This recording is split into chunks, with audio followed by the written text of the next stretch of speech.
Copyright disclaimer. This content does not belong to Bible Chronicles or claim this intellectual property. The content provided today has and always will belong to the content owner. Bible Chronicles does not have any affiliation with the owner of this property. As mentioned, Bible Chronicles did not intend to make use of any material for the purpose of harvesting gain. However, Title 17 of United States copyright law states material and use can only be done when it's for theological or general educational purposes, and thus Bible Chronicles believes that this principal material falls under fair use, which honors protection under Section 107 of the same U.S. copyright law. Isaiah chapter 58 and verse 1. Cry aloud, spare not, lift up thy voice like a trumpet, and show my people their transgressions and the house of Jacob their sins.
This is the cipher tweet.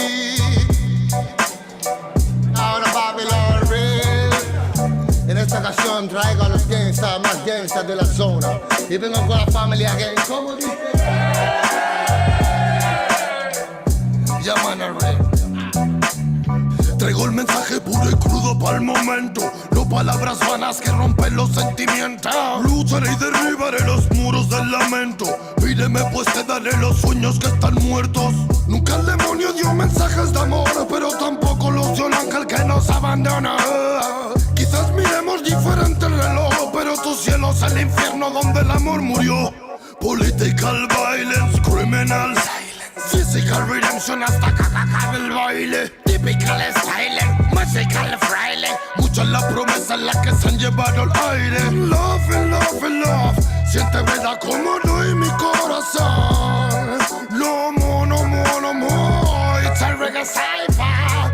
Feed the world. What time is it? Es de reventar el beat. Throw the tangle in the street. Reggae music on the hit. Romperemos las barreras que crearon para ti, pues llegaron los señores y la paz de nuevo aquí. What time is it? Es de reventar el beat. Throw the tangle in the street. Reggae music on the hit. Romperemos las barreras que crearon para ti, pues llegaron los señores y la paz de nuevo aquí. Fue que me brotaron alas y ganas de volar. En las buenas mi terreno lleno, en las malas solar.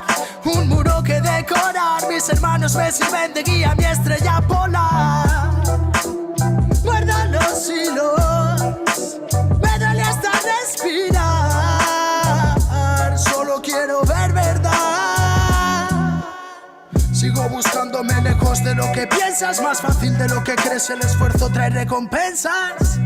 Vale la experiencia si es intensa. No tires de la cuerda si está tensa. Miraban al ocaso con tristeza. Las estrellas devolvían con grandeza su mirar. Nos vimos floreciendo en la maleza. La belleza de las piezas y comienzan a encajar. Es de reventar el beat. Throw the tangle in the street. Reggae music on the hit. Romperemos las barreras que crearon para ti, pues llegaron los señores y la paz de nuevo aquí. What time is it? Es de reventar el beat. Throw the tangle in the street. Reggae music on the hit. Romperemos las barreras que crearon para ti, pues llegaron los señores y la paz de nuevo aquí. 51, 52, con un micro de bambú, más vueltas que Passepartout. Me siento en la old school. It's magnetic kung fu, it's a reggae magnatur. Por las almas sonrientes que acompañan a Zazú. En bambalinas y balú, son rimas de menú, no salidas de velour, pero cálida y del sur. Homie, always lonely, but I feeling like a gangsta. 52, 53, a mí sí me ves venir, por eso me llaman King, ese fue mi devenir. De marchar o seguir, nunca tuve que elegir, la music me eligió a mí, no tengo nada más que decir.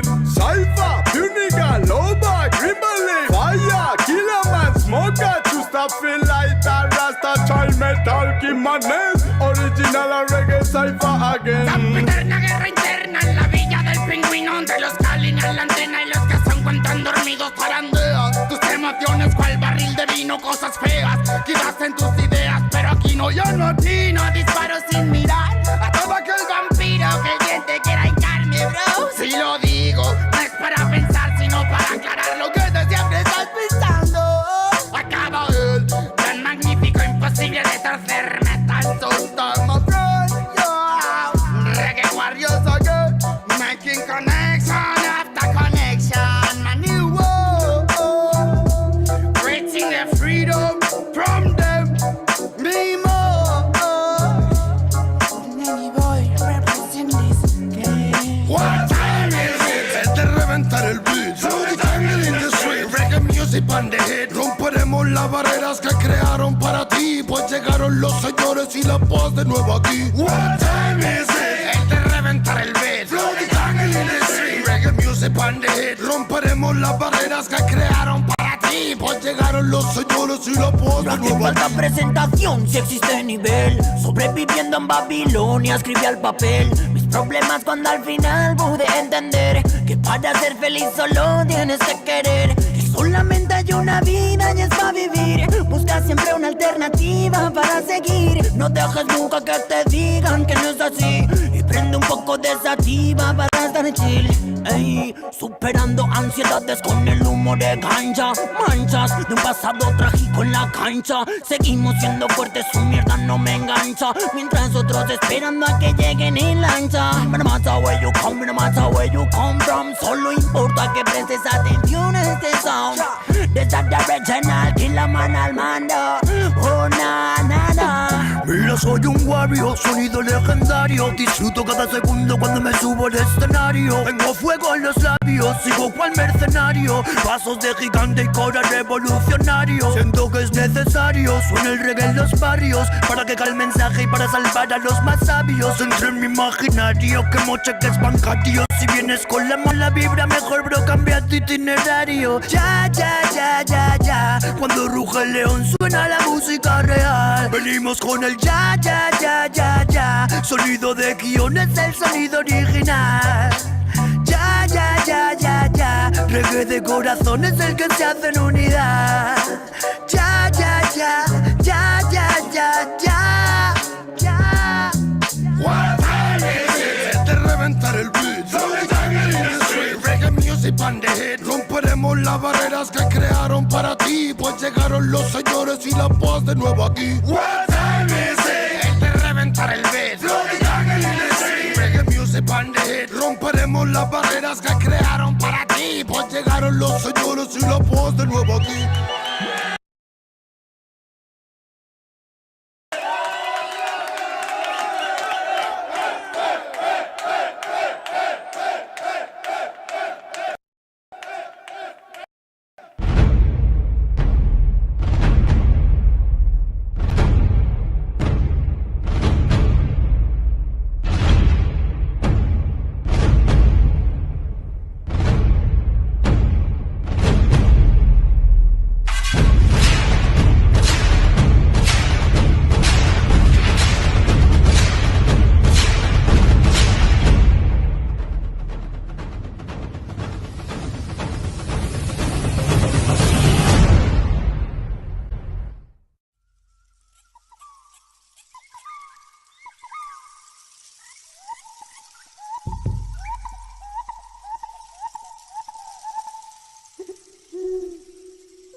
With a curious observation on several other countries, written in 1714, second volume.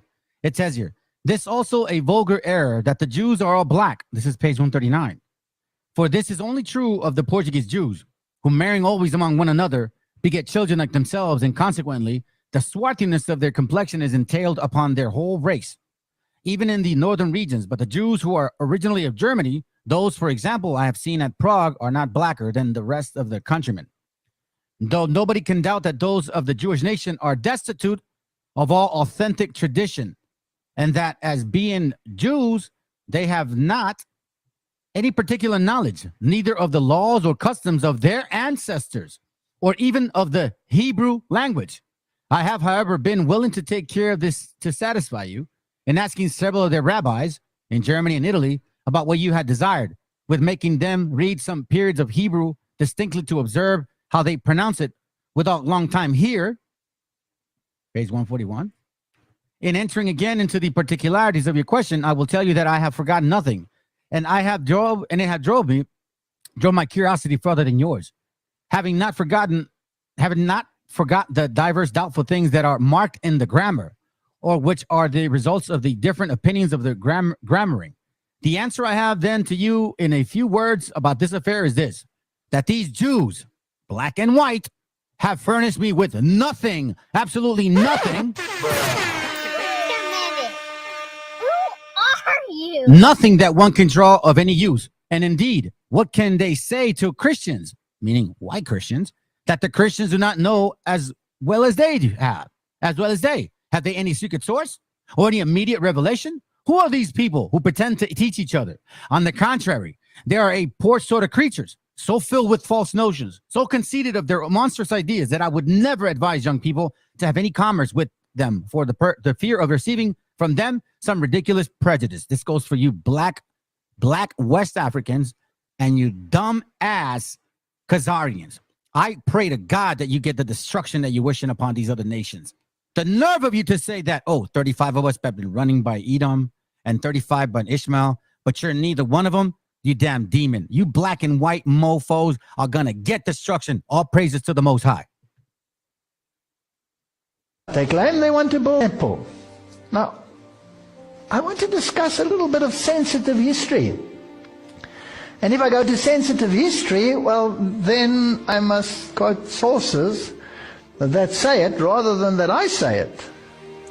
This is a fascinating book, and the web pages are there. You can check it out. Facts are facts. This is a book that was written by a Jewish man. And he confronted the thinking of many of the high-placed individuals of the world. This is interesting stuff.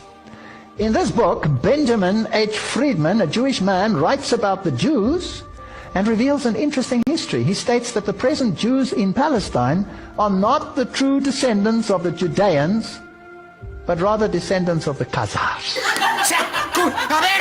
In the letter addressed to D. David Goldstein of Boston, Massachusetts, a convert to Catholicism, the author, Benjamin Friedman of New York City, dated October 1954, provides some fascinating insights. This is in the public domain.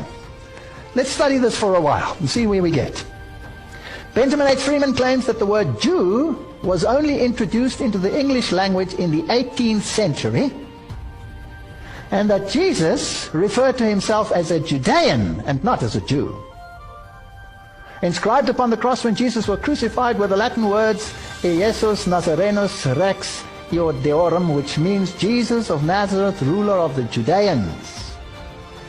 Now this is fascinating. I went and checked it, and it is so. Yes, it happens to be so. Now the word Jew today has a religious as well as a political connotation. You think of a Jewish entity, a government, but you also think of their religion incorporated at the same time, whereas the term Judean is a geographic connotation. Convert to Christianity, wherein they were God, they were Christ.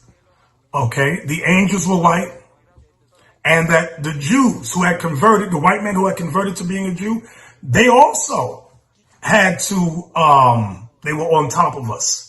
This white man that we had used from the Caucasus Mountains to help us in our military, they also turned against us.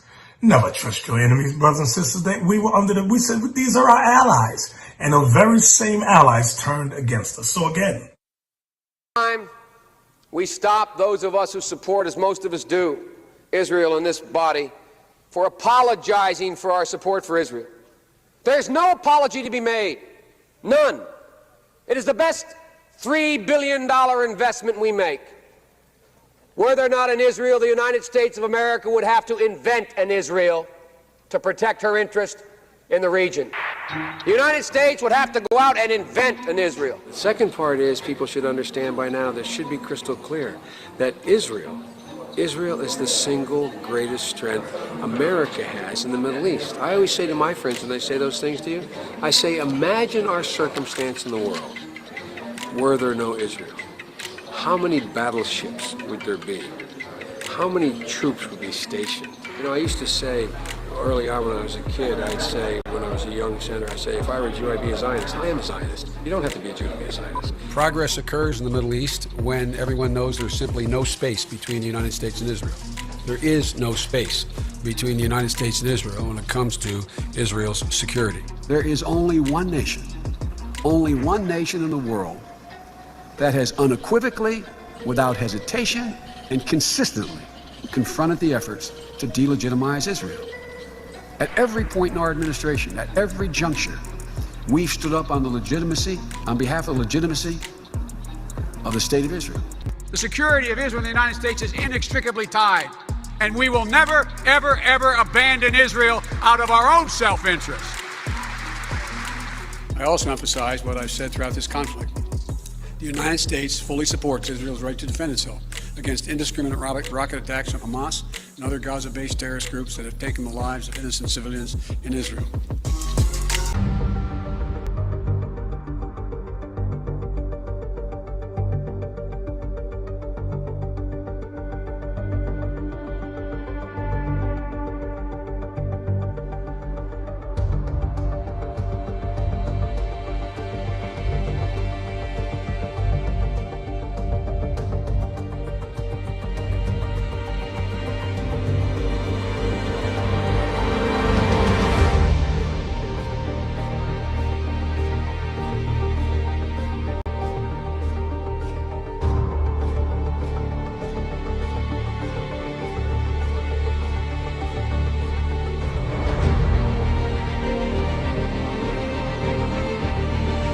Coming down, but this is now as clear as day, that world history is coming down to the two powers, the Western world against Yishmael. There's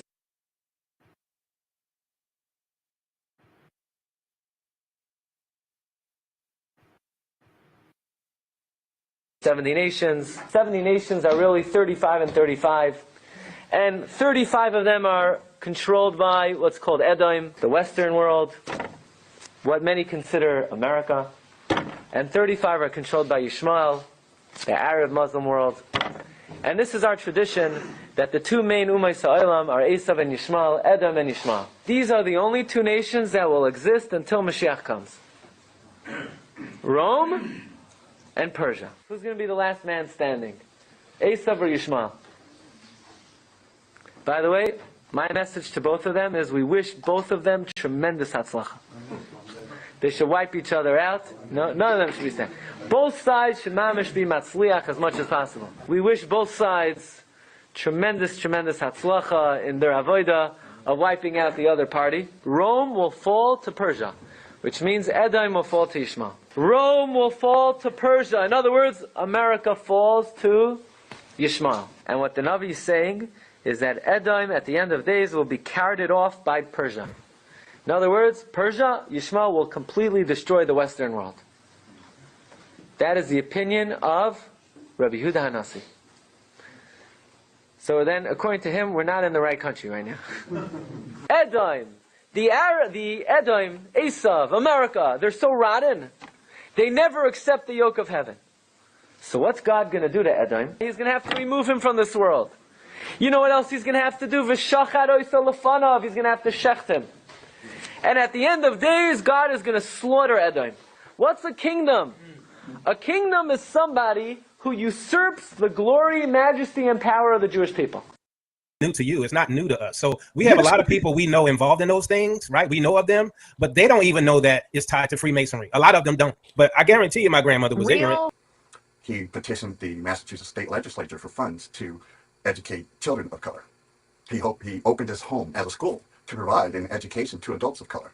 The Deputy Grand Master, Brother Nero Prince, became Prince Hall's successor as Grand Master, followed by George Middleton, then Peter Lew, and then the well-known John T. Hilton, who recommended a Declaration of Independence from the English Grand Wives in 1827, and the assumption of powers and prerogatives as an independent Grand Lodge. It's natural sometimes when you speak to speak, like this or whatever. I see my dad do it all the time. They genetically modified the beings that were our cousins before we became Homo sapiens, whatever we were. They genetically modified, probably making us a lot more dumbed down, because that's where you get the junk DNA. We've been disconnected. Our brains were bigger. Our cousins' brains were much bigger than our brains right now, which means they were probably much smarter. The pineal glands were probably bigger as well. Some books you don't believe.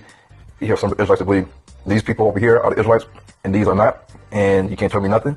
And you have some Israelites that believe that certain races are connected to the devil, or Satan, and this is what they teach. So Satan's children incarnate, walking on this earth, are people, and so there's different teachings and doctrines that every Israelite, I guess, assembly or camp has.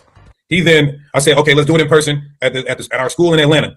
He responds back, he says, no, let's do it neutral ground. We'll get a building. We're going to charge people. And don't forget, if I win, this is how you also know when a nigga's scared too. A nigga be talking too much. And so the same thing he did with TOTW, he didn't want to be asked certain questions by TOTW and the audience. So he made it very clear that he's not taking certain questions. And when it started getting heated, he had to leave. And he tried to say, well, you're going to say, well, the wicked flee will not pursue it. That's just a cop out. We know you don't want to answer the questions. You don't want to step up to the plate. It is what it is, bro. You ain't even had a debate. Has he had a debate? I've never seen any of his debates. I've never even heard of him being a debater. All right. So if you want to do the debate, we can do it right here in the building that I'm sitting at in Atlanta, Georgia. If not, you're scared to deal with it. Go ahead, D. Hey, and I got my ticket. I'll get my ticket right from Seattle to Atlanta. I'll be there live in the flesh. Your super chats and super stickers. We appreciate you. We are a listener supported a platform. So thank you for all that you do to give. And like Brother Ron, I have a large family, so I appreciate all. Deacon Destruction Mode says Sakari standing with Ron. Just share the link. So just want to point that out, as well as Deacon Destruction Mode says Sakari standing with Ron. Just share the link. So just want to point that out, as well as bruh. Of the temple. On the Masonic and the Order of the Eastern Star, the Baphomet there. Photo of George Washington's sash worn in the Revolutionary War at the time he resigned his commission in 1783. Oh boy. The building of Solomon's Temple. Oh look, this is George Washington's Masonic apron. Oh, look at that. George Washington. Okay. Oop, Thomas Jefferson. James Madison. Check it out. James Monroe. Andrew Jackson. Here you have Masonic presidents of our country. Masonic presidents. I'll zoom in here so you can read a little bit better. George Washington, Mason, Thomas Jefferson, James Madison, James Monroe, Andrew Jackson, James Knox Polk, James Buchanan, Andrew Johnson, James Garfield, William McKinley, Theodore Roosevelt, William Howard Taft, Warren Gamaliel Harding, Franklin Delano Roosevelt, Harry S. Truman, Gerald Ford, the fatherhood of God, the brotherhood of man. There you have George Washington, with a nice all-seeing eye radiating down over the White House. Nice imagery there. The white apron there is made of lamb's wool, and it symbolizes the veil that veils the Holy of Holies from the God of Masonry, which is right directly behind the veil. Excuse me there, I have to point there. That's the God of Masonry. You see the square, you see the compass, this thing here, right there, the G in the middle, does not stand for God. It does not stand for geometry. It stands for generativity. It is a sex symbol. Okay? He makes his first trip to Israel, where he meets with Golda Meir on the eve of the Arab-Israeli War. I go all the way back to Golda Meir. Oh God, I'm getting old. And after that trip, Joe Biden makes defending and promoting Israel a central component of his foreign policy vision and positions. Were there not an Israel, the United States of America would have to invent an Israel to protect her interest in the region. He makes clear that his central priority is building up Israel's military might and funneling money and political support to Israel. In 1982, Joe Biden and a number of other senators have a private meeting with Menachem Begin, who was at the time the Israeli prime minister, and the Israeli invasion of Lebanon was getting underway. And Joe Biden likes to tell this story, as it was reported in the New York Times, about how Biden confronted Begin over the issue of Israeli settlements. New York Times called my exchange with Menachem Begin the bitterest exchange of a highly emotional confrontation. But what Biden doesn't talk about from that meeting is what Begin says also happened, and that is that Joe Biden got up and gave this impassioned defense of Israel's actions in Lebanon, including the killing of women and children. And Biden said he would do the same thing if he was in Israel's position. Begin, who himself is a war criminal from his actions as head of a militia in the 1940s, said that Joe Biden was too extreme for him. Biden has this long track record of defending some of Israel's worst atrocities. In fact, in 2001, when the George W. Bush administration issued a very mild criticism of Israel for its so-called targeted assassinations, Biden rebuked George W. Bush, said these aren't assassinations, and actually said that the United States shouldn't be airing its differences with Israel in public. In 2006, Joe Biden is front and center as an enthusiastic backer of Israel's simultaneous wars in Lebanon and its massive bombing of Gaza. He says Israel's doing the right thing in both places. In fact, Biden starts to compare Israel's actions in Lebanon to the U.S. invasion and occupation of Afghanistan in the aftermath of 9/11. We went in Afghanistan. Remember, we took out a wedding party by accident? Remember, we took out with these very sophisticated missiles we had? We accidentally killed some citizens. Have ever war more justified than us going into Afghanistan? I can't think of any worse since World War II more justified. Yet innocents got killed in us trying to protect America's interests. Joe Biden was an early supporter of recognizing Jerusalem as the capital of Israel and also of moving the U.S. embassy from Tel Aviv to Jerusalem, something that Donald Trump ultimately did as president. And the way that Biden has sort of carved out a critical corner for himself is on the issue of settlements. I have opposed settlements for more than 3 decades. While Joe Biden does have this consistent record of speaking out against the expansion of Israeli settlements, it has never been backed up by action. It's akin to a disagreement among very, very good friends. As vice president under Barack Obama, Joe Biden boasted about the closeness of his relationship with Benjamin Netanyahu. The people of Israel consider the Biden family part of our family. And in public, Joe Biden once again defended atrocities by Israel when it raided a humanitarian flotilla. That raid killed 9 people, and according to the UN, 6 of them were killed in what appeared to be an extra-legal summary execution. You can argue whether Israel should have dropped people onto that ship or not, but the truth of the matter is, I think Israel has an absolute right to deal with its security interest. And now Joe Biden is president. And when he entered office, his administration made clear that they did not intend to prioritize the Israel-Palestine situation. But now it's at their front door. You are stealing my house. And if I don't steal it, someone else is going to steal it. No one. The recent horrors unfolding in Jerusalem and Gaza were sparked by an ethnic cleansing operation against Palestinians living in East Jerusalem. Precisely the type of expansion or annexation that Joe Biden has claimed to oppose. But the Biden administration has overwhelmingly ignored this ethnic cleansing and has suggested that it's simply a matter for the Israeli courts. And as has been the case for decades of U.S. policy, the Biden administration has portrayed Hamas firing rockets into Israel as the central, almost exclusive issue, while simultaneously doing everything possible to minimize or excuse Israeli attacks against Palestinians, including attacks that are killing women and children regularly. In a series of State Department briefings this week, the spokesperson Ned Price outlined the Biden administration's position, and unfortunately, it's not shocking. Let me start by saying that the United States condemns in the strongest terms the barrage of rocket attacks fired into Israel in recent hours. The journalists at these briefings did an excellent job of exposing the hypocrisy of the administration's positions. Do Palestinians have a right to self-defense? We believe in the concept of self-defense. We believe it applies to any state. Confronting the attempts at both sidesing the killing of civilians with impunity. What is this both sides thing? One side is occupying and the other side is being occupied. Would you care to explain what is the both sides in here? Well, most recently we have called on all sides to de-escalate. And at the same time, this refusal on the part of the Biden administration to recognize that Palestinians have any right to self-defense, something that they repeatedly emphasize Israel has. You said, we believe that it, meaning the right to self-defense, applies to any state. Well, you see the problem, right? Do you regard Palestine as a state? I was making a broader point not attached to Israel or Palestinians in that case. Unless there is some radical shift in U.S. posture, and very quickly, the conclusion that we can draw is that Joe Biden believes that the Israeli government can ethnically cleanse Palestinian neighborhoods and that the Palestinians have no meaningful right of self-defense. Biden can no longer claim with any credibility to support a two-state solution and pay lip service to opposing Israeli settlements while simultaneously giving the shield of impunity to Israel's crimes. The question is being called right now. Cientos de víctimas entre muertos y heridos en la bombardeo atacaron en el hospital Bautista en la Franja de Gaza. Sin breve aviso o advertencia para la evacuación, el hospital albergaba un gran número de heridos, así como familias enteras que intentan de protegerse de las incursiones israelíes en la Franja de Gaza.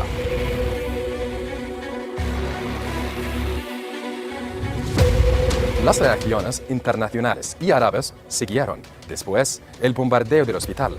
Jordania considera responsable a Israel y considera el ataque un hecho peligroso, mientras que el Parlamento árabe pide a la comunidad internacional que injerencia para detener la agresión de Israel. mientras que la Unión Africana considera el ataque un crimen de guerra. En Egipto, el presidente El Sisi advirtió continuación de las actuales operaciones militares tendría implicaciones humanitarias y de seguridad que podrían salirse de control. Y dijo, idea de desplazar a los palestinos el Sinai significaba arrastrar Egipto, una guerra contra Israel. Biden confirmó la posición de su país junto a Tel Aviv y le brindó todo su apoyo. A nivel de base, manifestaciones salí en Beirut, Omán y varias otras capitales para denunciar el bombardeo del hospital y exigir un alto el fuego. Además de la catástrofe humanitaria de Gaza, causada por los bombardeos en curso, Organización Mundial de la Salud advierte riesgo de intoxicación y epidemias causadas por cortes de agua y subraya que debe estar preparada para prevenir brotes de enfermedades en la franja. Las consecuencias de agresión israelí abarca cancelación la cumbre entre Egipto, América, Palestina y Jordania, que estaba prevista para Amán. Ministerio de Relaciones Exteriores de Egipto explicaron la cancelación debido al ataque contra el Hospital Bautista de Gaza. Como Gaza se enfrenta a bombardeos y riesgos para la salud, la agencia de noticias del Líbano señaló que Israel utilizó municiones de fósforo para bombardear el sur y atacar a civiles. El jefe de Estado Mayor Ejército de Ocupación dijo que si Hezbollah cometía un error, sería destruido. Las Naciones Unidas han comentado sobre todos estos avances que el destino de la región de Oriente Medio está ahora en juego. With a curious observation on several other countries, written in 1714, second volume. It says here, this also a vulgar error that the Jews are all black. This is page 139. For this is only true of the Portuguese Jews, who marrying always among one another, beget children like themselves, and consequently, the swarthiness of their complexion is entailed upon their whole race, even in the northern regions. But the Jews who are originally of Germany, those, for example, I have seen at Prague, are not blacker than the rest of their countrymen. Though nobody can doubt that those of the Jewish nation are destitute of all authentic tradition, and that as being Jews, they have not any particular knowledge, neither of the laws or customs of their ancestors, or even of the Hebrew language. I have, however, been willing to take care of this to satisfy you in asking several of their rabbis in Germany and Italy about what you had desired, with making them read some periods of Hebrew distinctly to observe how they pronounce it without long time here, page 141. In entering again into the particularities of your question, I will tell you that I have forgotten nothing, and it drove my curiosity further than yours, having not forgot the diverse doubtful things that are marked in the grammar, or which are the results of the different opinions of the grammaring. The answer I have then to you in a few words about this affair is this, that these Jews, black and white, have furnished me with nothing, absolutely nothing. Nothing that one can draw of any use. And indeed, what can they say to Christians, meaning white Christians, that the Christians do not know as well as they have? As well as they? Have they any secret source or any immediate revelation? Who are these people who pretend to teach each other? On the contrary, they are a poor sort of creatures, so filled with false notions, so conceited of their monstrous ideas that I would never advise young people to have any commerce with them for the fear of receiving from them some ridiculous prejudice. This goes for you black West Africans and you dumb ass Khazarians. I pray to God that you get the destruction that you're wishing upon these other nations. The nerve of you to say that, 35 of us have been running by Edom and 35 by Ishmael, but you're neither one of them. You damn demon. You black and white mofos are going to get destruction. All praises to the Most High. Book called Facts. I'm only going to read the blue section right here, okay? Just so you guys can be aware. It says, Judaism, Pharaohism became Talmudism. Talmudism became medieval rabbinism. And medieval rabbinism became modern rabbinism. But throughout these changes in name, the spirit of the ancient Pharisees survives, unaltered, from Palestine to Babylonia, from Babylonia to Africa, Italy, Spain, France, and Germany, from these to Poland, Russia, and Eastern, and generally, ancient Pharisaism has wandered, demonstrates the enduring importance which attaches to Pharisaism as a religion movement. Among the innumerable misfortunes which have befallen, the most fatal is its consequence is the name Judaism. Worse still, the Jews themselves, who have gradually come to call their religion Judaism, yet neither in biblical nor post-biblical, neither in Talmudic nor in much later time is the term Judaism ever heard. The Bible speaks of the religion as Torah, Yahweh, the instructions or the moral law revealed by Yahweh. In other places as Yireth Yahweh, the fear, reverence of Yahweh. These and other appellations continued for many ages to stand for the religion, to distinguish it from Christianity and Islam. The Jewish philosophers sometimes designated as the faith or belief of the Jews. It was Flavius Josephus, writing it for the instructions of the Greek and Romans who coined the term Judaism in order to pit it against Hellenism. By Hellenism was understood the civilization, compromising language, poetry, religion, art, and science, manner, customs, institutions, which had spread from Greece, its original home, over the vast region of Europe, Asia, and Africa. The Christian eagerly seized upon the name. The Jews themselves, who intensely detested the traitor Josephus, refrained from reading his work. Hence, the term Judaism coined by Josephus remained absolutely unknown to them. It was only in comparatively recent times, after the Jews became familiar with the modern Christian literature, that they began to name their religion Judaism. Again, this is from the book Facts Are Facts. And we're going to see a video right now. The Talmud consists of 63 books of legal, ethical, and historical writings of ancient rabbis. It was edited 5 centuries after the birth of Jesus. It is a compendium of law and lore. It is a legal code which forms the basis of Jewish religion, law, and it is the textbook used in the training of rabbis. Remember, the scriptures say, clearly the scriptures say, it is not coincidental that these demons, you damn Khazar converts, we wish destruction for you. And I really hope to the Most High that it comes sooner than later. And to be honest with you, I want you to suffer. Ye that not, it says here, Deuteronomy 4:2, ye shall not add unto the word which I command you, neither shall ye diminish aught from it, that ye may keep the commandments of the Lord your God, which I command you. So he says that in Deuteronomy. Guess what he says here? I think it's in 18 or 19. It talks about not adding to or taking from. Let's see. It's one of here. I cannot remember, to be honest with you. But it says here, whoever takes from or adds to, it's in Deuteronomy, in Matthew, and in Revelation, consistently reminding us not to add to or take from. But it's very clear. Y'all demons don't give a damn. History is coming down, but this is now as clear as day. That world history is coming down to the two powers, the Western world against Yishmael. There's 70 nations. 70 nations are really 35 and 35. And 35 of them are controlled by what's called Edom, the Western world, what many consider America. And 35 are controlled by Yishmael, the Arab Muslim world. And this is our tradition, that the two main Ummah Sa'olam are Esav and Yishmael, Edom and Yishmael. These are the only two nations that will exist until Mashiach comes.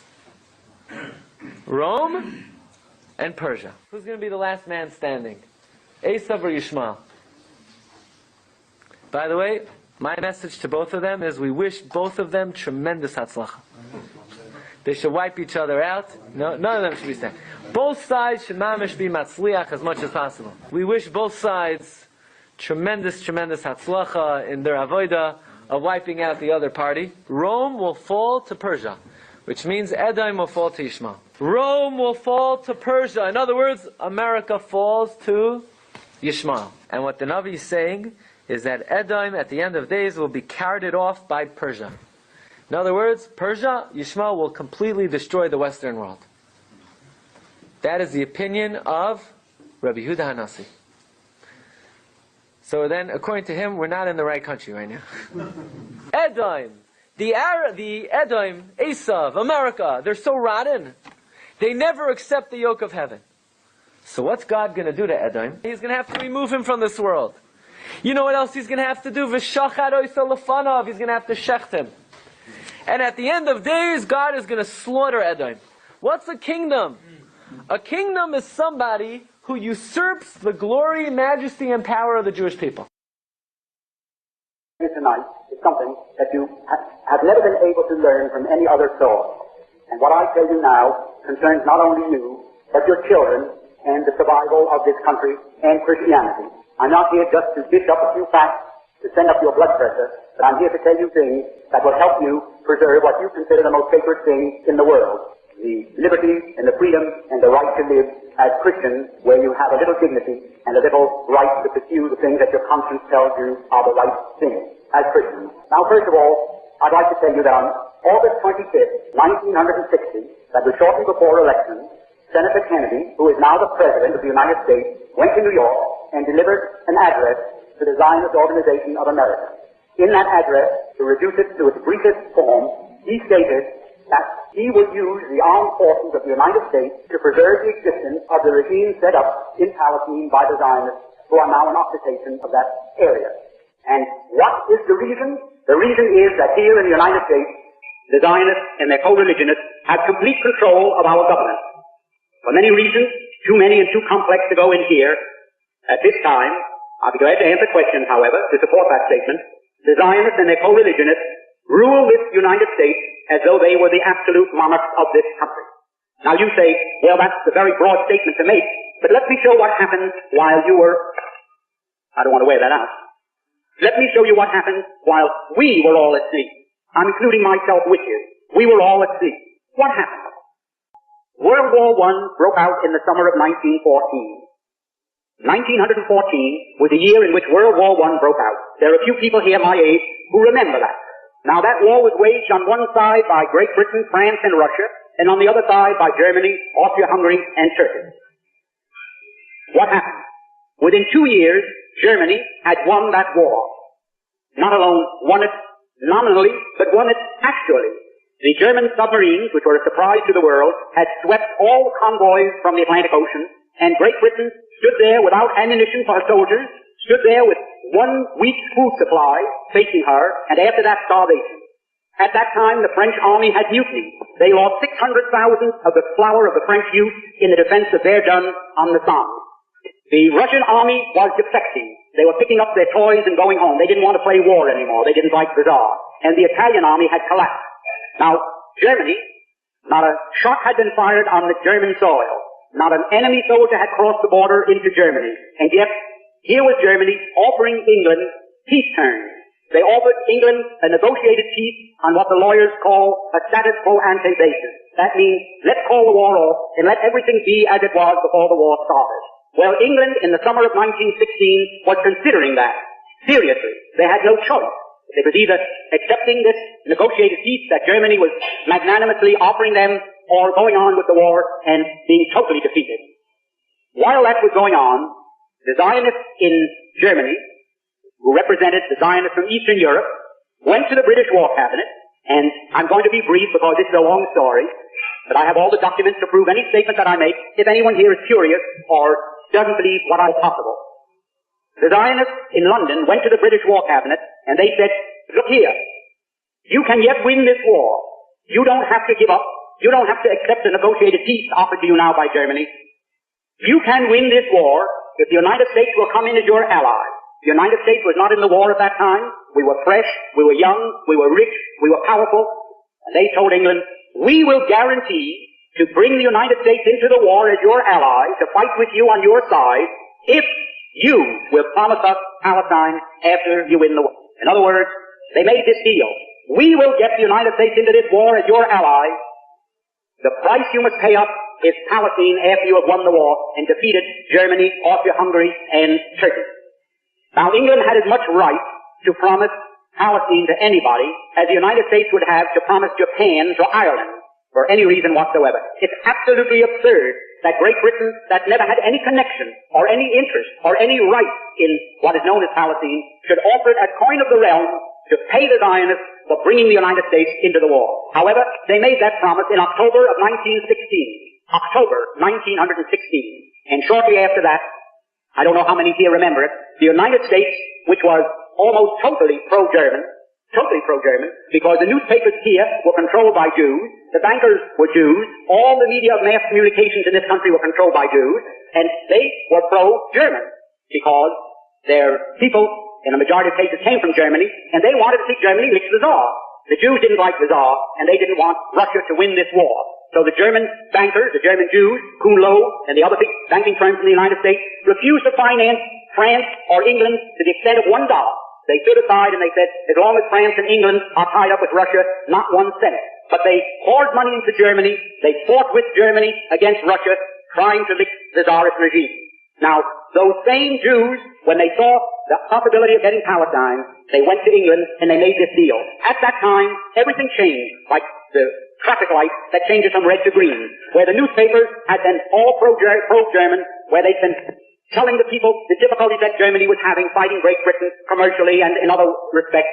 All of a sudden, the Germans were no good. They were villains. They were Huns. They were shooting Red Cross nurses. They were cutting off babies' hands, and they were no good. Well, shortly after that, Mr. Wilson declared war on Germany.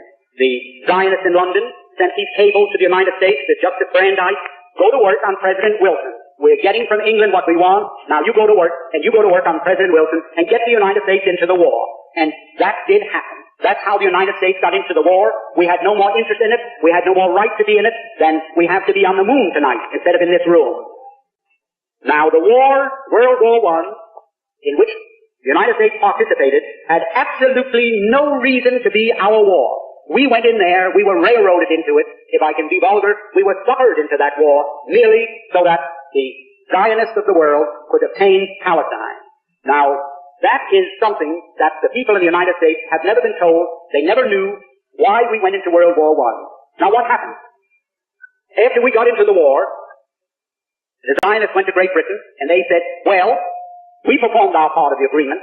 Let's have something in writing that shows that you are going to keep your bargain and give us Palestine after you win the war. Because they didn't know whether the war would last another year or another 10 years. So they started to work out a receipt. The receipt took the form of a letter, and it was worded in very cryptic language so that the world at large wouldn't know what it was all about. And that was called the Balfour Declaration. The Balfour Declaration was merely Great Britain's promise to pay the Zionists what they had agreed upon as a consideration for getting the United States into the war. So this great Balfour Declaration that you hear so much about is just as phony as a $3 bill, and I don't think I can make it more emphatic than that.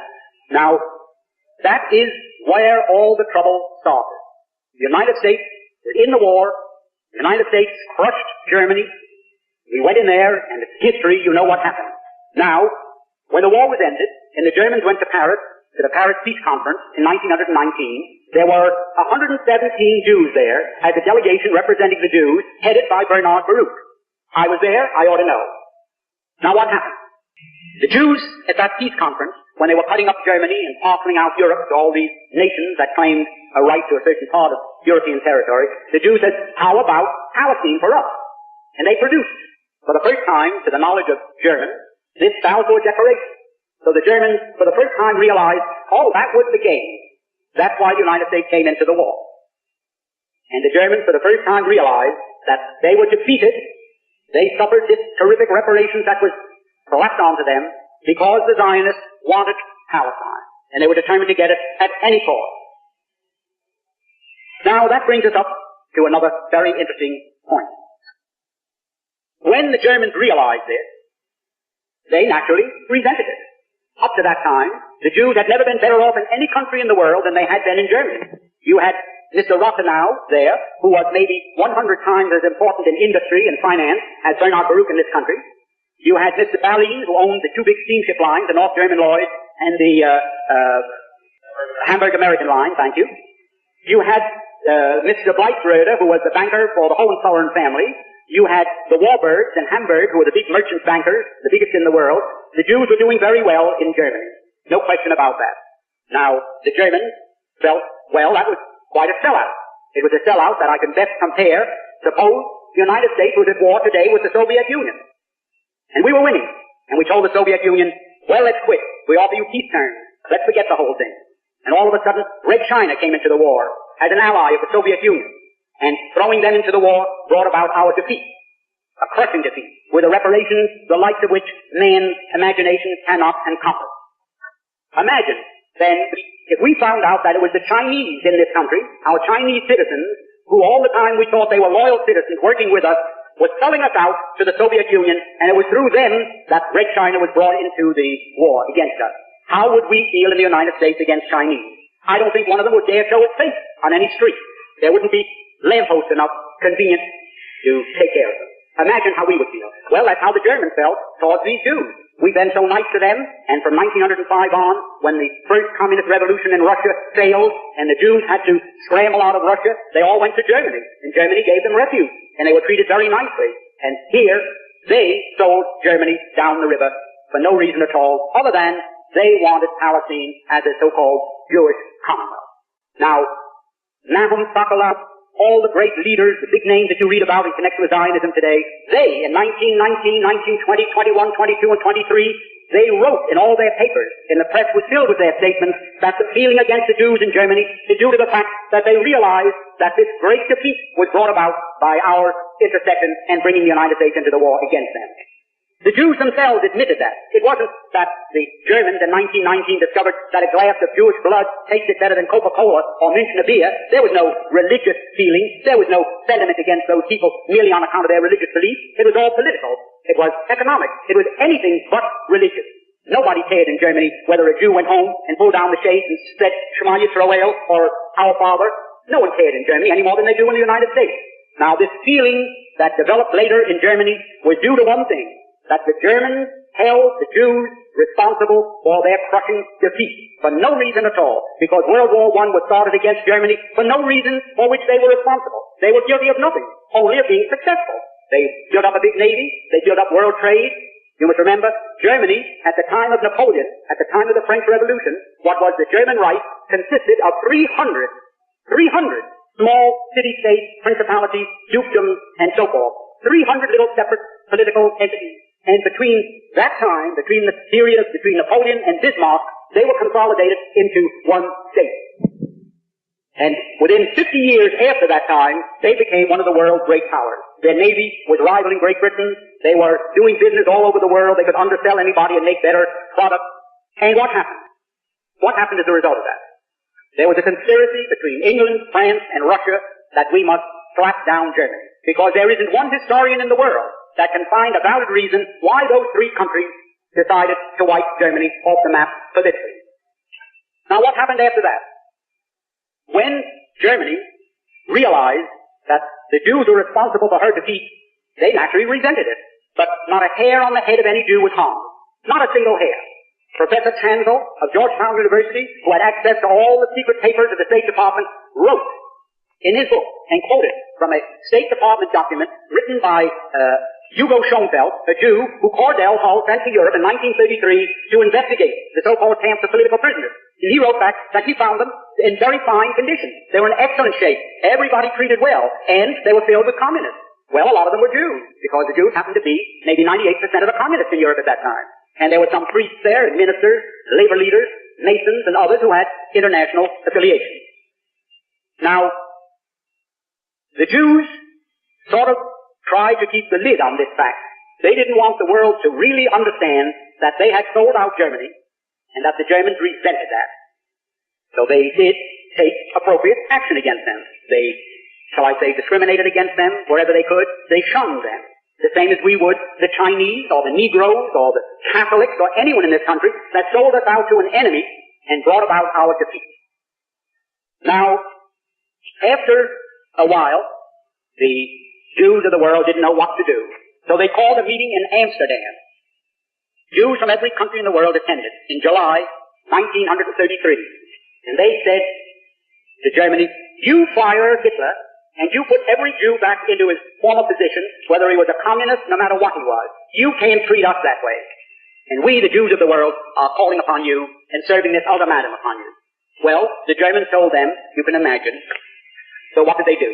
They broke up.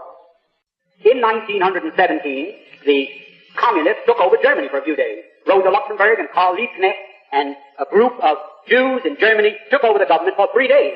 In fact, when the Kaiser ended the war, he fled to Holland because he thought the communists were going to take over Germany as they did Russia, and that he was going to meet the same fate that the Tsar did in Russia. So he left and went to Holland for safety, for security. Now, at that time, when the communist threat in Germany was quashed, it was quiet, the Jews were working still, trying to get back into their former status, and the Germans fought them in every way they could without hurting a hair on anyone's head. The same as one group, the prohibitionists, fought the people who were interested in liquor, and they didn't fight one another with pistols. They did it every way they could.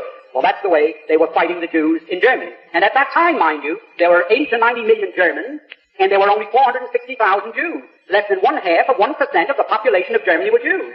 And yet, they controlled all the press, they controlled most of the economy, because they had come in and with cheap money, you know the way the mark was devalued, they bought up practically everything. Well, in 1933, when Germany refused to surrender, mind you, to the World Conference of Jews in Amsterdam, they broke up, and Mr. Untermeyer came back to the United States, who was the head of the American delegation and the president of the whole conference, and he went from the steamer to ABC and made a radio broadcast throughout the United States in which he said, the Jews of the world now declare a holy war against Germany. We are now engaged in a sacred conflict against the Germans, and we are going to starve them into surrender. We are going to use a worldwide boycott against them that will destroy them because they are dependent upon their export business. And it is a fact that 2/3 of Germany's food supply had to be imported. And it could only be imported with the proceeds of what they exported, their labor. So if Germany could not export, 2/3 of Germany's population would have to starve. There just was not enough food for more than 1/3 of a population. Now, in this declaration, which I have here, it was printed on a whole page in the New York Times on August 7th, 1933, Mr. Samuel Untermeyer boldly stated that this economic boycott is our means of self-defense. President Roosevelt has advocated its use in the NRA, which some of you may remember, where everybody was to be boycotted unless they followed the rules laid down by the New Deal, which of course was declared unconstitutional by the Supreme Court at that time. Nevertheless, the Jews of the world declared a boycott against Germany, and it was so effective that you couldn't find one thing in any store anywhere in the world with the word made in Germany on it. In fact, an executive of the Woolworth Company told me that they had to dump millions of dollars worth of crockery and dishes into the river, that their stores were boycotted. If anyone came in and found a dish marked made in Germany, they were picketed with signs, Hitler, murderer, and so forth, and like something like these sit-ins that had taken place in the South. R.H. Macy, which is controlled by a family called Strauss, who also happened to be Jews, a woman found stockings there, which came from Chemnitz, marked made in Germany. Well, they were cotton stockings. They may have been there 20 years, because since I've been observing women's legs in the last 20 years, I haven't seen a pair with cotton stockings on them. So Macy, I saw Macy boycotted with hundreds of people walking around with signs, murderers, Hitlerites, and so forth. Now, up to that time, not one hair of any Jew had been hurt in Germany. There was no suffering, there was no starvation, there was no murder, there was nothing. Now, that, naturally, the Germans said, why, who are these people to declare a boycott against us and throw all our people out of work and our industries come to a standstill? Who are they to do that to us? And they naturally resented it. Certainly they painted swastikas on stores owned by Jews. Why did the German go in and give their money to a storekeeper who was part of a boycott, who was going to starve Germany into surrender into the Jews of the world, who were going to dictate who their premier or chancellor was to be? Well, it was ridiculous. That continued for some time. And it wasn't until 1938 when a young Jew from Poland walked into the German embassy in Paris and shot one of the officials that the Germans really started to get rough with the Jews in Germany. And you found them then breaking windows and having street fights and so forth. Now, for anyone to say that, I don't like to use the word anti-Semitism because it's meaningless, but it means something to you still, so I'll have to use it. The only reason that there was any feeling in Germany against Jews was that they were responsible, number one, for World War I, number two, for this worldwide boycott, and number three, did I say for World War I, they were responsible for the boycott, and also for World War II, because after this thing got out of hand, it was absolutely necessary for the Jews and Germany to lock horns in a war to see which one was going to survive. In the meanwhile, I had lived in Germany, and I knew that the Germans had decided Europe is going to be Christian or communist. There is no in-between. It's going to be Christian or it's going to be communist. And the Germans decided we're going to keep it Christian if possible. And they started to rearm. And their intention was, by that time, the United States had recognized the Soviet Union, which they did in November 1933. The Soviet Union was becoming very powerful, and Germany realized, well, our turn is going to come soon unless we are strong. The same as we in this country are saying today, our turn is going to come soon unless we're strong, and our government is spending $83 or $84 billion of your money for defense, they say. Defense against who? Defense against 40,000 little Jews in Moscow that took over Russia and then, in their devious ways, took over control of many other governments of the world. Now, for this country to now be on the verge of a third world war from which we cannot emerge a victor is something that staggers my imagination. I know that nuclear bombs are measured in terms of megabombs. A megabomb is a term used to describe 1 million tons of TNT. 1 million tons of TNT is a megabomb. Now, our nuclear bombs had a capacity of 10 megabombs. 10 million tons of TNT.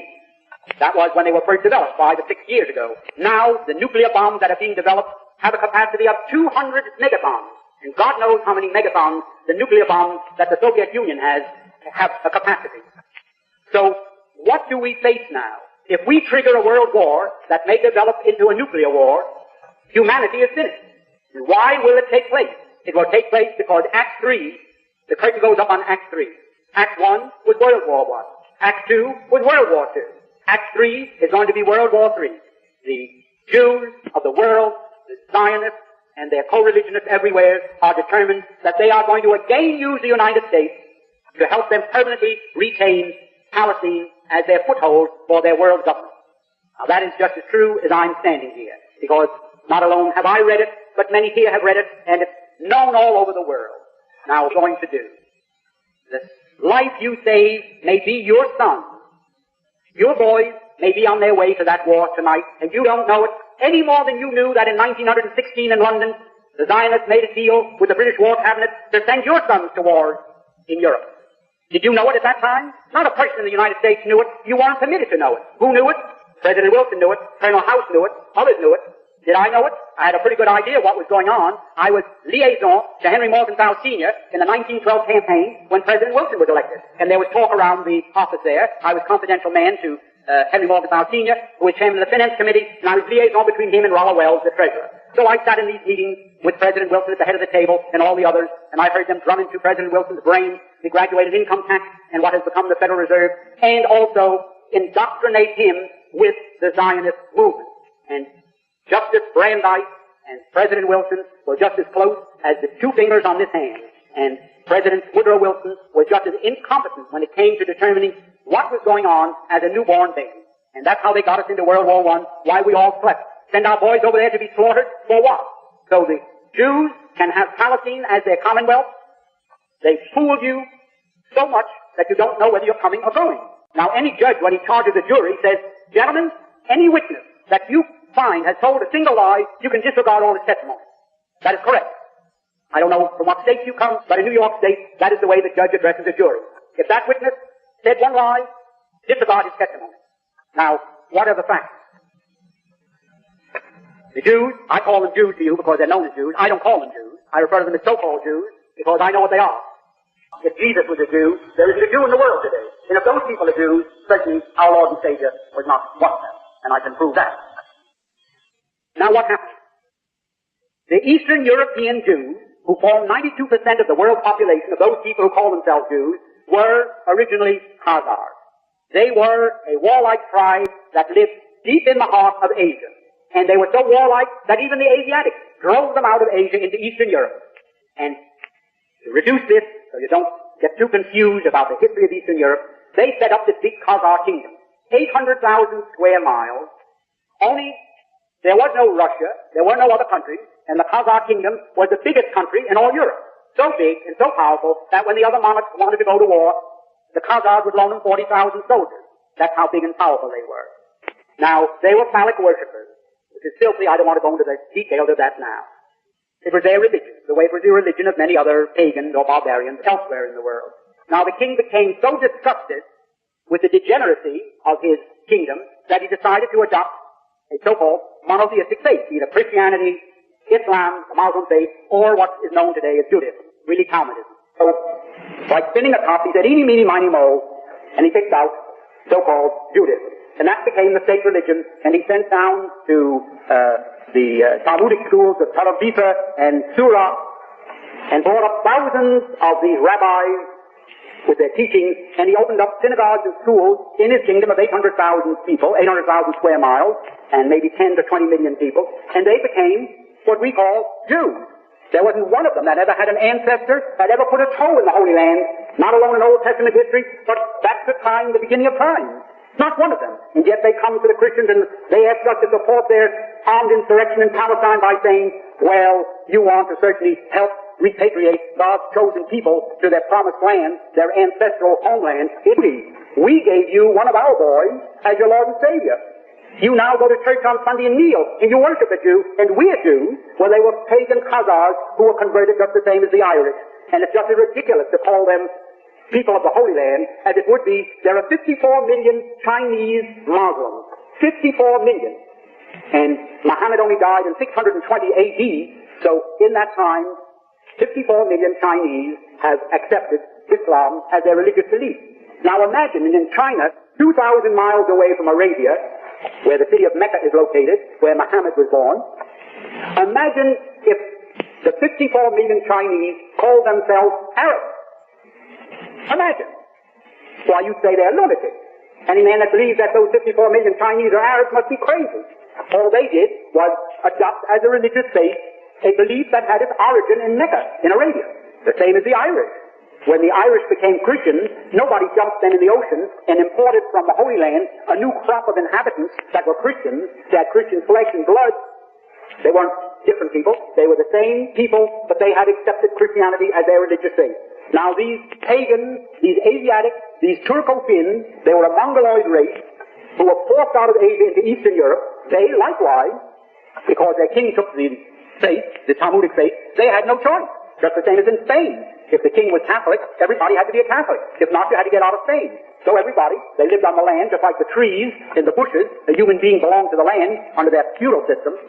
So they all became what we call today Jews. Now imagine how silly it was for the Christians, for the great Christian countries of the world to say, we are going to use our power, our prestige to help repatriate God's chosen people to their ancestral homeland, their promised land. Now, could there be a bigger lie than that? Could there be a bigger lie than that? And because they control the newspapers, the magazines, the radio, the television, the book publishing business, they have the ministers in the pulpit, they have the politicians on the soapboxes talking the same language. So naturally, you believe black is white if you heard it often enough. You wouldn't call black black anymore. You'd start to call black white, and nobody would blame you. Now, that is one of the great lies. That is the foundation of all the misery that has befallen the world. Because after two wars fought in Europe,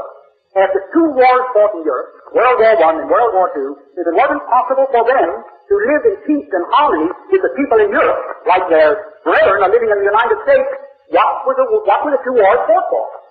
Did they have to, like, flush the toilet because they couldn't get along? Did they have to say, well, we're going back to our homeland, and you Christians help us? I can't understand yet how the Christians in Europe could have been that dumb, because every theologian, every history teacher knew the things that I'm telling you. But they naturally bribed them, shut them up with money, shut them out with money, and now, I don't care whether you know all this or not. It doesn't make any difference to me whether you know all these facts or not. But it does make a big difference to me. I got, in my family, boys that will have to be in the next war. And I don't want them to go and fight and die like they died in Korea, like they died in Japan, like they died all over the world. For what? To help crooks hold on to what they stole from innocent people who had been in peaceful possession of that land, those farms, those homes for hundreds and maybe thousands of years? Is that why the United States must go to war? Because the Democratic Party wants New York State, the electoral vote, Illinois, the electoral vote, and Pennsylvania, the electoral vote, which are controlled by the Zionists and their coalitionists, the balance of power. In New York City, there are 400,000 members of the Liberal Party, all Zionists and their co-religionists, and New York State went for Kennedy by 400,000 votes. Now, I don't blame Mr. Kennedy. I'm fond of Mr. Kennedy. I think he's a great man. I think he can really pull us out of this trouble if we get the facts to him. And I believe he knows a great deal more than his appointments indicate he knows. He's playing with the enemy. Like when you go fishing, you gotta play with the fish. Let him out and pull him in, and let him out and pull him in. But knowing Mr. Kennedy's father, and how well informed he is on this whole subject, and how close Kennedy is to his father, I don't think Mr. Kennedy is totally in the dark, but I do think that it is the duty of every mother, every loyal Christian, every person that regards the defense of this country as a sacred right, that they communicate not with their congressman, not with their senator, but with President Kennedy, and tell him, I do not think that you should send my boy or our boys wearing the uniform of the United States of America and under the flag that you see here, our red, white, and blue, to fight there to help keep in the hands of thieves that which they have stolen. I think everyone should not alone write once, but keep writing and get your friends to write. Now, I could go on endlessly and tell you these things, the support that I have just asked you to do, but I don't think it's necessary to do that. You're above the average group in intelligence, and I don't think it's necessary to impress this anymore. But I want to tell you one more thing. You talk about, oh, the Jews. Why the Jews? Christianity. Why we got Christianity from the Jews? And the Jews gave us Jesus, and the Jews gave us our religion. But do you know that on the Day of Atonement that you think is so sacred to them, that on that day, and I was one of them, this is not hearsay. I'm not here to be a rabble-rouser. I'm here to give you facts. When on the Day of Atonement you walk into a synagogue, the very first prayer that you recite, you stand, and it's the only prayer for which you stand, and you repeat 3 times a short prayer, the Kol Nidre. You enter into an agreement with God Almighty that any oath, vow, or pledge that you may make during the next 12 years, the 12 months, any oath, vow, or pledge that you may take during the next 12 months shall be null and void. The oath shall not be an oath. The vow shall not be a vow. The pledge shall not be a pledge. They shall have no force and effect, and so forth and so on. And further than that, the Talmud teaches, don't forget, whenever you take an oath, vow, and pledge, remember the Kol Nidre prayer that you recited on the Day of Atonement, and that exempts you from fulfilling that. How much can you depend upon their loyalty? You can depend upon their loyalty as much as the Germans depended upon it in 1916.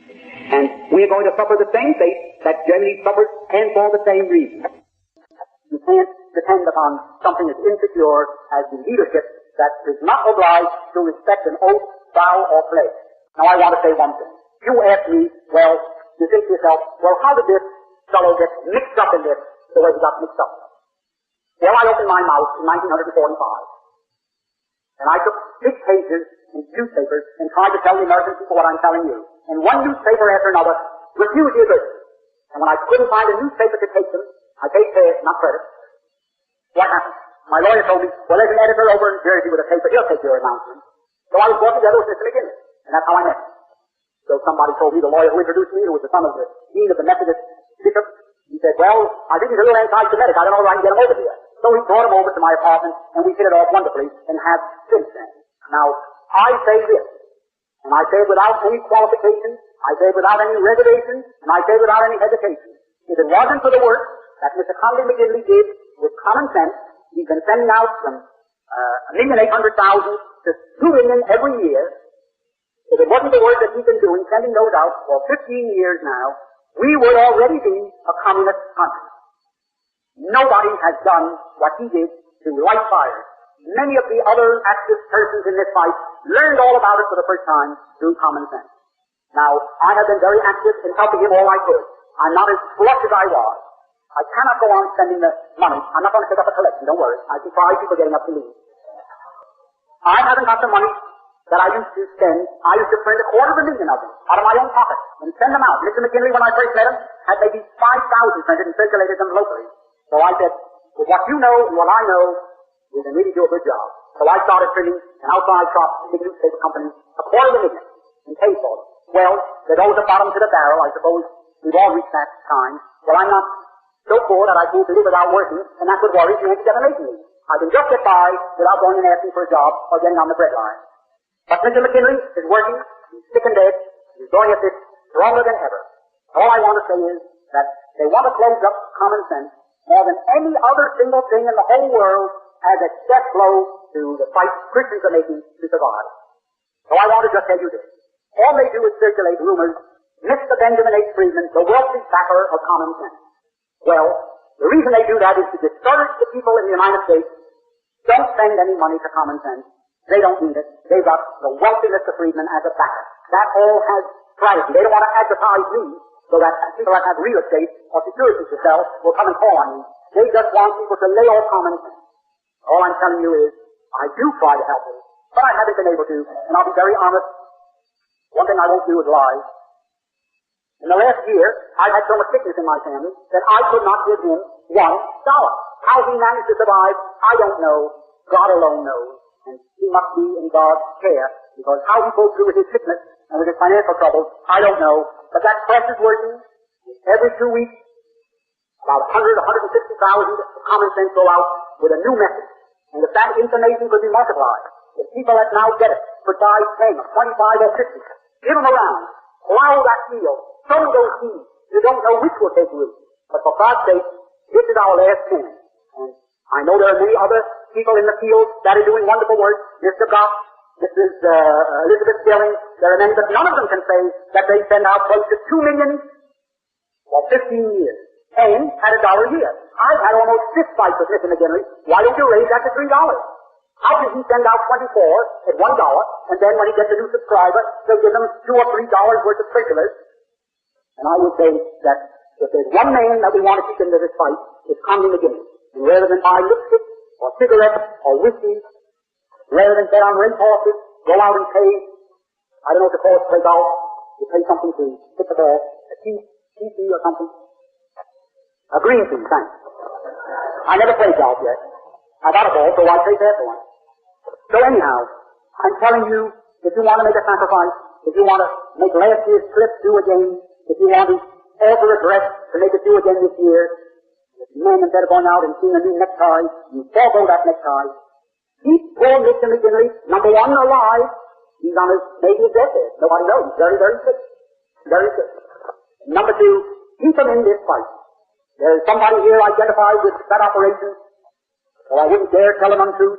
I respect that person's confidence in me, but every day they owe more and more money to their creditors, and the time is going to come when they will be shut down, because there is no such animal as a wealthy Mr. Friedman to pick up the check for it. That day is gone. I have my own responsibility, and I'm glad to make both ends meet, and thank God for that. I will say that since 1933, I have spent of my lifetime's accumulations of hard work, according to the Department of Justice, who investigated me to convince themselves I wasn't an Arab propagandist, receiving money from the Grand Mufti. I have spent $2,400,000 and some odd that I accumulated through hard work. And I think it's time that a few of the other people picked up the check. And I will say, I found it very hard and very sad to do, because people say, why that's Jew, why those Jew bastards, they're always the same, or goddamn Jew, you can't trust them, or what is he coming around here for to go and report me to the Anti-Defamation League? And I had a tough time, so I said, sign off, I'm just working with Mr. McGinley. I will admit that people who are in a position to assess my integrity, like Mr. Alan Joel here, and others, have all come around and said, some of them, in so many words, well, you have sure been a damn fool. I really threw myself into this fight, and I'm going to do it as long as the breath of life is left in me. And all I'm asking you all to do is buy one less pack of cigarettes a week. You ladies buy one less lipstick a month, and keep common sense afloat. Because if it sinks, Christianity will sink with it. And mark my words, I hope it will never come to pass. But if you don't, you will see it come to pass. Now, is anyone who would like to ask you a question? I'd like you to ask anything that's on your conscience, no matter what it is. All right, I'll comment on that. Now, I don't want to get into this question to drag it deep, but you all have a very high degree of intelligence, so I'm going to make an attempt.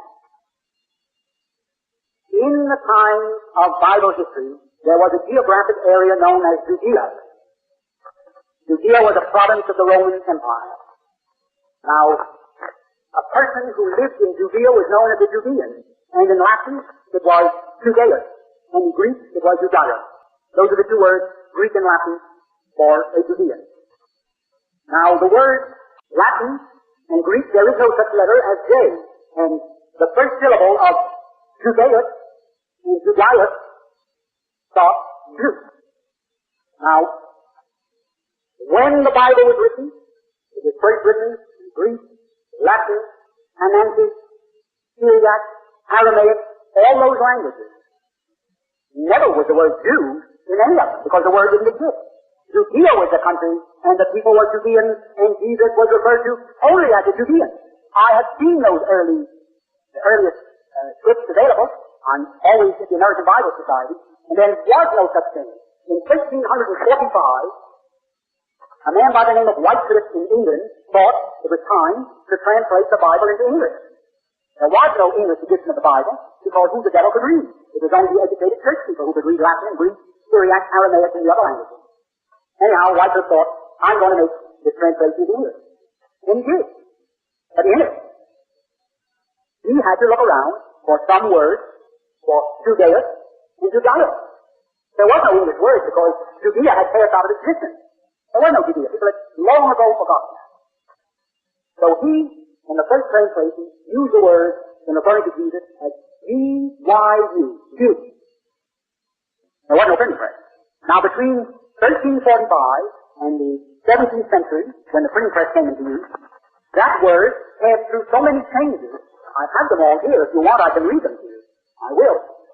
That word, Jew, which was in the Wycliffe Bible, became, it was first G-Y-U, Jew, then G-I-U, Jew, then I-U, Jew, because the I in Latin is pronounced like the J, like Julius Caesar is I-U-L, there is no J in Latin.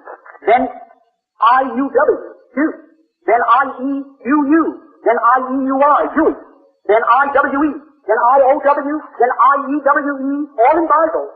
As time went on, then I-E-U-E, then I-U-E, then I-D-E, then I-E-W, and finally, in the 18th century, J-E-W, Jew. All the corrupt and contracted forms for Judaius and Judaeus in Latin. Now, there was no such thing as Jew. And any theologian, I lectured in maybe 20 of the most prominent theological seminaries in this country, and 2 in Europe, there was no such word as Jew. There only was Judea. And Jesus was a Judean. And the first English use of a word in an English Bible to describe him was G-Y-U, Jew, a contracted and shortened form of Judaism. Just the same as we call a lab for laboratory, and we call a pram for a perambulator, and gas for gasoline has a tendency to shorten up. So who in England knew if you put out in spelling Judaius or Judaeus, in English there were no public schools, people did not know, they wouldn't know no one was, it looked like that scrambled alphabet. So they made a short word out of it. Like in England, they call a public house, which is a bar in our country, a pub. Easy to remember. Now, for the theologian to say that you can't harm the Jews is just ridiculous, but I'd like to know where in the scriptures it says that. I'd like to know the text. But now they say in Germany, look at what happened to Germany for touching the Jews. What would you, as a citizen of the United States, do to people that did to you what the so-called Jews, the Polacks and Litvaks and Galicianers, they weren't Jews, I just explained to you. They were Eastern Europeans who had been converted to Talmudism. There was such a thing as Judaism. Judaism was a name given in recent years to this religion known in Bible history as called Yahweh. No Jew or no educated person ever heard of Judaism. It didn't exist. They pulled it out of the air, a meaningless word. Just like anti-Semitic. The Arabs are the Semites. And the Christians go around talking about people who don't like Jews as anti-Semites. And they call all the Arabs anti-Semites. The only Semites in the world are the Arabs. There isn't one Jew who's a Semite. They're all Turco-Sin Mongoloids, the Eastern European Jews. So they brainwash the public, and if you would invite me to meet this reverend who told you these things, I'll convince him, and it'll be one step in the right direction, and I'll go wherever I have to go to meet him. Yes, ma'am. Well, I can answer that. First of all, the first premise is wrong. The first premise is wrong. That all the Jews are loyal to each other. Because the Eastern European Jews outnumber all the rest by so many that they create the impression that they are the Jewish race, that they are the Jewish nation, that they are the Jewish people, and the Christians swallow it by the pretense. But in 1844, the German rabbis called a conference of rabbis from all over the world for the purpose of abolishing the Khan Nidra from the Day of Atonement religious ceremony. And in Brunswick, Germany, where that was held in 1844, there was almost a terrific riot, a civil war, while the Eastern Europeans said, what the hell, we should give up Khan Nidra? That gives us our grip on our people. We give them a franchise so that they can tell the Christians, go to hell, we'll make anything you want, but they don't have to carry it out. That gives us our grip on our people. So they're not so united. And if you knew the feeling that exists, now I'll also show you from an official document by the man responsible for the baptized, that here is a paper that we obtained from the archives of the Zionist organization in New York City, and in it is the manuscript by the James A. Malcolm, who, on behalf of the British cabinet, negotiated the deal with the Zionists. And in here he says that all the Jews in England were against it. The Jews that had been there for years, the Sephardics, those that had Portuguese and Spanish and Dutch ancestors, who were monotheists and believed in that religious belief, while the Eastern European Jews were still running around in the heart of Asia. And then they came into Europe. But they had no more to do with them than trying to talk about a Christian race, or a Christian religion, or are the Christians united. So the same disunity exists amongst the Jews. And I'll show you in this same document that when they went to France to try and get the French government to back that Zionist adventure, there was only one Jew in France who was for it, that was Rothschild. And they did it because they were interested in the oil and the Suez Canal. Do you know why? Do you know why? Because if they don't, they're dead ducks. They come around and they tell you how much you must give. And if you don't, oh, you're anti-Semitic. Then none of their friends will have anything to do with them, and they start a smear campaign, and you've got to give. In New York City, in the Garment Center, there are 12 manufacturers in the building, and when the drive is on to sell Israel bombs, the United Jewish drive, they put a big scoreboard with the names of the firms, and opposite them, as you make the amount they put you down for, they put a gold star. And the buyers are told, when you come into that building to call on someone, and they haven't got a gold star, go up and tell them you won't buy from them until they have a gold star. Black. I don't know what else you can call it.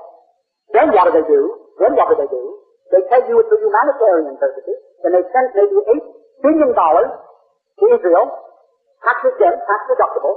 So if they hadn't sent that $8 billion to Israel, $7 billion of it would have gone into the United States Treasury as income tax. So what happens?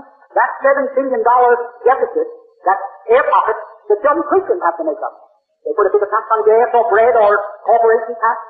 Somebody has to pay the housekeeping expenses to the government. So why do you let these people spend their money over there to buy guns, to drive people out of their ancient homeland, and you say, oh, well, the poor Jews, they have no place to go, and they're persecuted all their life. They've never been persecuted for religion. And I wish I had 2 rows of rabbis here to challenge you. Never once in all history have they been persecuted for their religion. You know why the Jews were driven out of England? You know they were. And they did the first, 1285, and they never came back until the Cromwell Revolution, which was financed by the Rothschilds. For 400 years there wasn't a Jew. But you know why they were driven out of? Because in the Christian faith and the Muslim faith, it's a sin to charge rent for the use of money. In other words, what we call interest. It's a sin. So the Jews had a monopoly in England. And they charged so much interest, and when the lairds and dukes couldn't pay, they foreclosed. And they were creating so much trouble that the King of England finally made himself their partner, because when they came to foreclose, some of the dukes bumped off the Jews, the money men. So the king finally said, and this is all in history, look at Hyamson or Law, the history of the Jews in England, 2 books you can find in your library, that when the king found out what the trouble was all about, he found out how much money they were making, he declared himself a 50% partner of the money lenders. They were the first. And for many years, 1/3 of the revenue of the British Treasury came from the 50% interest in money lending by the Jews. But it got worse and worse, so much worse, that they kept up this idea of bumping off the money lenders, and then the King of England said, well, I declare myself the heir of all the money lenders. If they're bumped off, you've got to pay me, I'm his sole heir. So that made so much trouble, because the king had to go out and collect it with an army, that he told the Jews, get the hell out of here. And he gave every Jew, there were 15,000 of them, they had to get out, and they went across to Ireland. And that's how Ireland got into the United Kingdom. When King Edward found out what they were doing, he said, well, if anybody takes that nice island over there, I'm going to take it for myself. And he sent Robert Southguard with a mercenary army and conquered Ireland. So, show me one time, there is no case in all history that I know about where a Jew was persecuted in any country because he went home and put on those things, the Colosseum film, and said, Shema Yisrael, instead of going into a church and saying, Our Father in heaven. Not one. It's always their impact on the political, social, or economic customs and traditions of the community in which they settle. Now, somebody's out there wants to know. Yes, sir. Well, they say most of those things themselves. It was unnecessary for Benjamin Franklin to say it. Most of those things they say themselves. But now let me tell you, Benjamin Franklin observed, and by hearsay understood what was happening in Europe.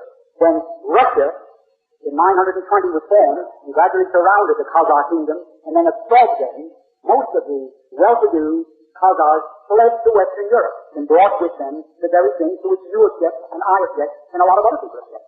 The customs, the habits, the instincts with which they were endowed. Now, Benjamin Franklin refers to them as Jews because that's the name that they went by. That's the name that they took. And the Christians, when they first heard that the people that were fleeing from Russia, who they were, that they had practiced this Talmudic faith, the Christians in Western Europe said they must be the remnants of the Lord Ten Tribes. And Mr. Baruch, the greatest historian amongst the Jews, says that. And he's probably the good authority on that subject that there is. So that when Benjamin Franklin came to Europe, let's say in the 18th century, he already saw the result of what these people had done after they left their homeland. And every word of it is gospel. Every word of it. And they themselves say it. I can give you a half a dozen books that they've written in which they say that. That when they have money, they become tyrants, and when they become defeated, they become ruthless. They say that they're only barbarians. They're the descendants of Asiatic Mongols, and they will do anything to accomplish their purpose. What right do they have to do? What right do they have to take over Russia the way they do? The Tsar had abdicated 10 months before that, or 9 months before that. There was no need for them. They were going to have a constitutional monarchy, but they didn't want that. And so when the constitutional monarchy was to assemble in November, they mowed them all down and established the Soviet Union. There was no need for that, but they saw now is the time. And if you were looking in the Encyclopedia Britannica under the word Bolshevism, you will find the 5 laws there that Lenin put down for a successful revolution. And one of them is wait for the right time, and then give them everything you've got. It will tell you to read that. You'll also find that Mr.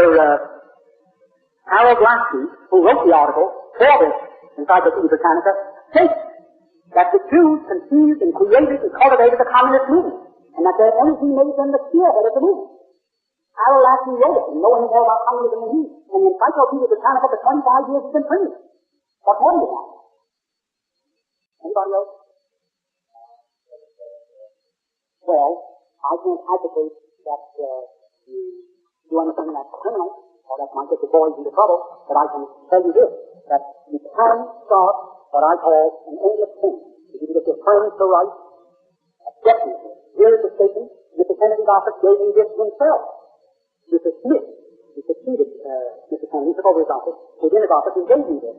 For release to AM, that means morning papers, August 26th. He delivered it on the 26th. And it says here, Israel is here to stay. Now, Israel is here to stay. There is a national commitment. Special obligations on the Democratic Party. The White House must take the lead.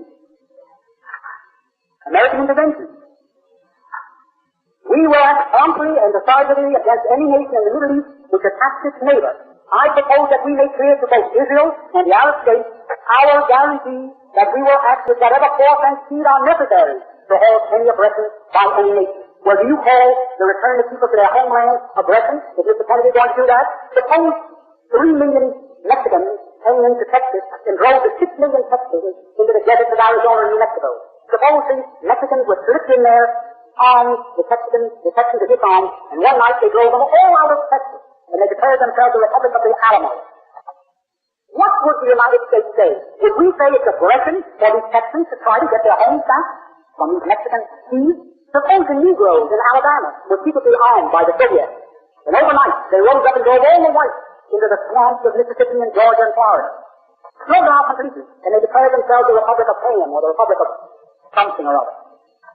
Would we call it aggression if these people, the whites of Alabama, tried to go back to their homes?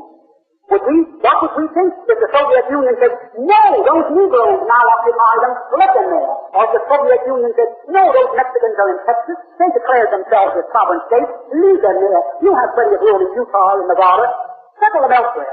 Would we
Yo. Comentando. ¿Qué dicen? Sí. ¿Qué cuentan? Ya. Escúchame. Ya. Los medios cuentan que si hay libertad de prensa, la mordaza es cosa escasa y todos dicen lo que piensan. Y esa sutil es impresa y repetida diariamente tiene contenta tu mente con yo soy combate.